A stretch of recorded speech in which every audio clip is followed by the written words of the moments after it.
Safe,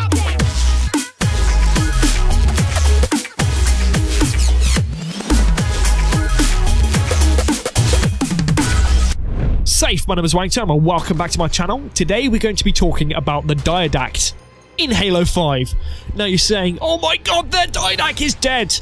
You know, he's dead, he died. He didn't die.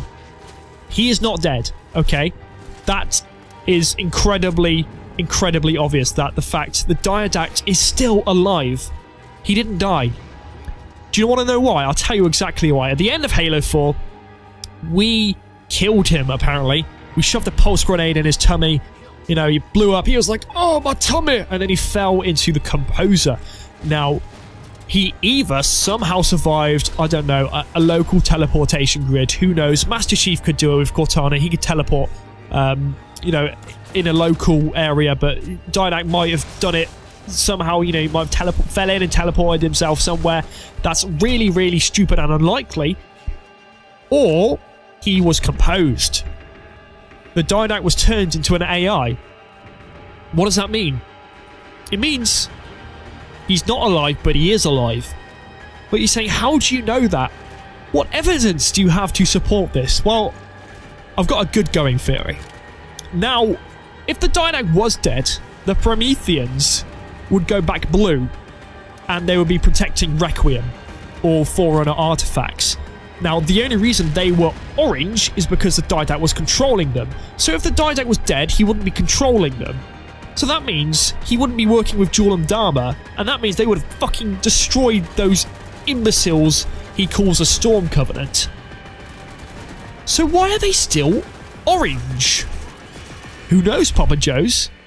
But maybe it's the fact that the Diadact is still alive, and Jul has somehow found him after that incident. I don't know. Maybe he got composed, sent back to Requiem, where all the Prometheans were being rebuilt somehow because, you know, what was it? New Phoenix got composed. All the, you know, they all got turned into Prometheans, but they didn't get to turn into Prometheans on the actual Diadact ship. They would have, you know, the data would have been transferred to Requiem. I think that's kind of the obvious thing behind that, and turned into Prometheans there, because when they were on Requiem, they were going, oh, these were memories from a person in New Phoenix 6 months ago.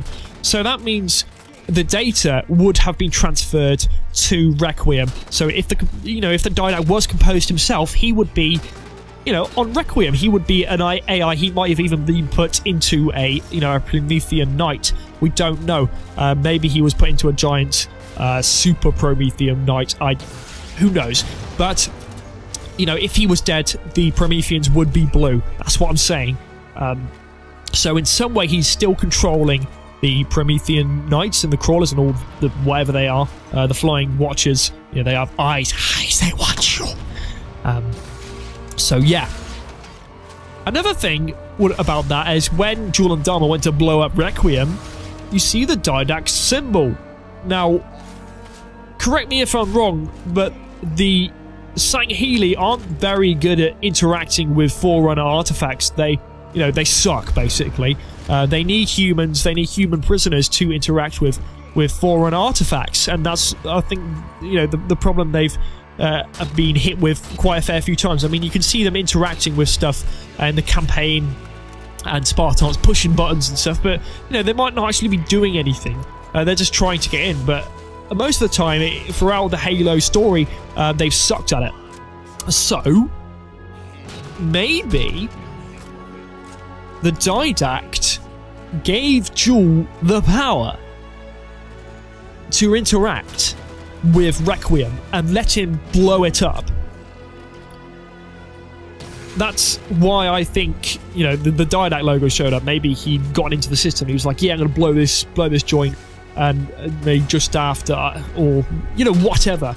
So I think the Diadact is still alive for those reasons. Now, I can't really go into it more because there isn't really any more support to, you know, to back it. But there is a little bit in the new Halo trailer. The War Sphinx, or I'm just going to call it the War Sphinx for now, because it is probably a War Sphinx, We don't actually know what they look like. We've seen that concept art, but we don't know if it's official or not. I don't think it is. But they say they're about 10 to 20 meters tall. That looks a bit bigger than 10 to 20 meters tall. It might be a Seeker, which is obviously a bigger version, which doesn't have a cockpit where pilots go in. So that means it can be controlled by AI. Now, what color were the lights on this Sphinx in quotation mark? Orange! What colours are the Prometheans? Orange. The Prometheans will be returning in the next Halo game. 343 would not create a new class of enemies just to be in one game. Now, if Bungie did that, you know, they'd have the elites for Halo 1, then you wouldn't see them for the rest of the entire series. It would be stupid. It'd be a complete waste of time and a waste of assets. They would not make 3 books, probably, I think there's a 4th book about the Diadact. Yes, 3 books. Yeah, I think he's mentioned in another one. But yeah, 3 books about the Diadact, you know, the Diadact and his story and his life and all that, just for him to be killed off by a pulse grenade. He's back. He's coming back. He will be in the next Halo in some way or another. Do you want to know something else? If he was dead, why was he narrating the end of Halo 4?